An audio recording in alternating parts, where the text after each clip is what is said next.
Olá, seja muito bem-vindo, seja muito bem-vinda. Meu nome é Diego Mariano e você está assistindo ao LBS Tech. O LBS Tech é um conjunto de palestras e aulas voltadas para o ensino das tecnologias utilizadas pelo nosso grupo de pesquisa, que é o Laboratório de Bioinformática e Sistemas. Bom, nosso laboratório está hospedado no Departamento de Ciência da Computação da Universidade Federal de Minas Gerais, né? Então nós estamos neste endereço aqui e o nosso grupo ele tem atuado em projetos de bioinformática e biologia computacional voltados principalmente para o desenvolvimento de aplicações, manipulação de dados biológicos, bancos de dados, etc. E nós temos também um forte grupo focado no desenvolvimento de aplicações web, né? Então nós temos uma série de aplicações web.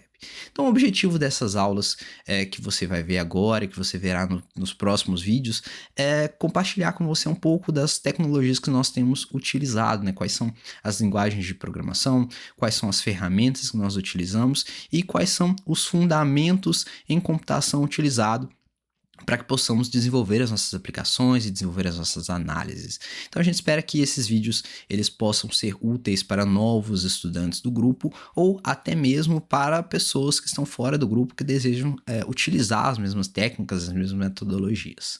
Bom, em especial quando a gente está trabalhando com desenvolvimento web, nós vamos precisar de algumas aplicações. Não apenas desenvolvimento web, né? Mas a gente trabalha muito com desenvolvimento utilizando linguagens de script como Python, né? Ou Perl. E nesta aula eu quero trazer para você um pouco mais de como que nós podemos configurar o nosso ambiente de desenvolvimento, né, de uma forma interoperacional, né? Quando eu digo isso, eu estou falando que nós vamos desenvolver utilizando ferramentas que vão funcionar independente do seu sistema operacional, né? Então, no ambiente de desenvolvimento, você poderá utilizar Windows, Linux ou macOS, né? A gente sabe que para aplicações de bioinformática, boa parte dessas aplicações você vai ter que ter um certo conhecimento em Linux, né? Em especial no terminal de linha de comandos, né? Mas no Windows e no macOS você também vai ter a possibilidade de utilizar ferramentas de terminal. Bom, para a gente trabalhar com desenvolvimento de aplicações e ver alguns fundamentos, nós vamos precisar de algumas ferramentas, em especial editores de código, né? Então eu separei para você aqui alguns dos exemplos que nós podemos utilizar nas nossas aplicações, né?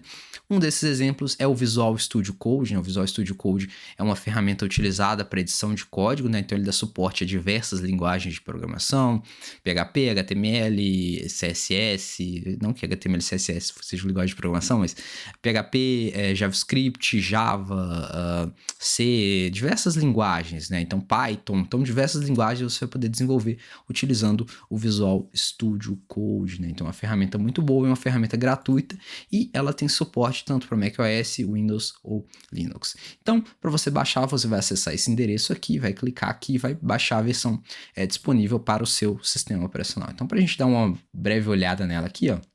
Então, quando você baixar o Visual Studio Code, ele vai ter essa cara aqui, ó. Então, essa ferramenta aqui, nós podemos, então, construir algumas aplicações clicando aqui em arquivo, né? New File, né? Ele vai criar um novo arquivo aqui, você vai poder passar para ele qual que é o tipo de arquivo, né? Então, no começo, nessas primeiras aulas, nós vamos ver um pouco mais sobre linguagem de marcação de hipertexto, né? Que é HTML, né? Então, vou criar aqui um novo arquivo em HTML, ele te deixa salvar o seu arquivo em HTML, né? Então, index.html, ok?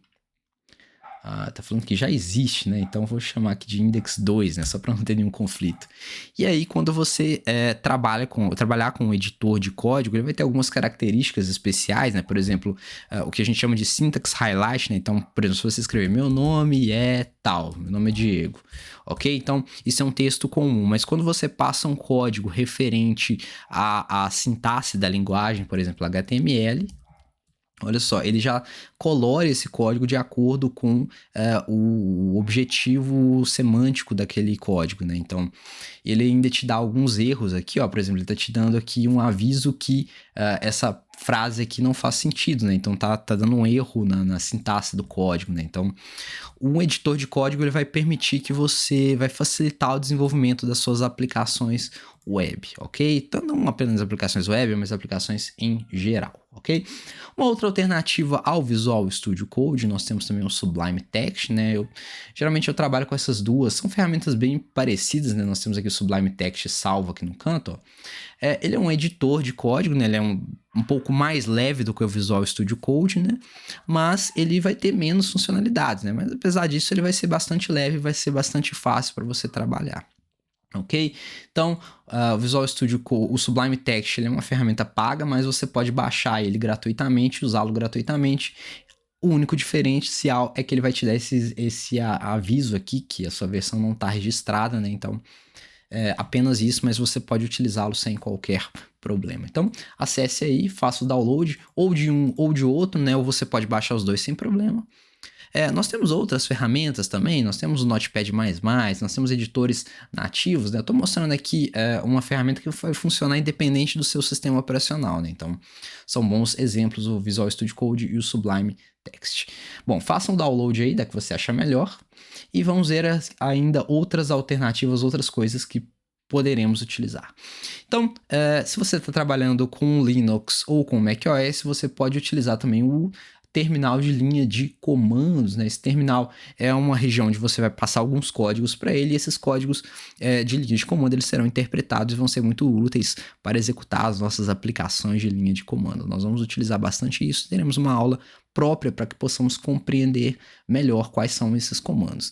No Windows também nós temos o PowerShell ou o CMD, né, que é um editor, prompt de comando do Windows, né, que você vai poder utilizar para digitar os seus códigos aqui, né, então você pode colocar como PWD, né, então você vai passar para ele o código, ele vai te dar uma saída desse código e a gente vai precisar disso para editar os nossos códigos, ok?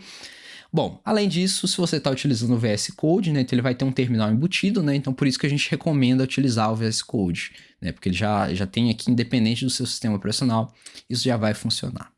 Uma outra coisa que nós poderemos precisar é de um navegador de internet. Nesse caso aqui, eu acredito que todos já têm o seu navegador, né?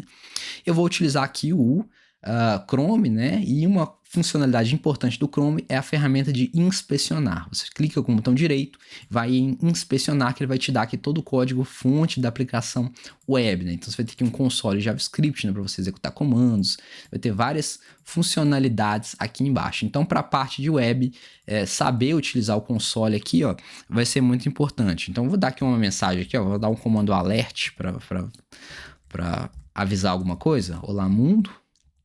Ok? E aí ele vai te dar a mensagem aqui em cima.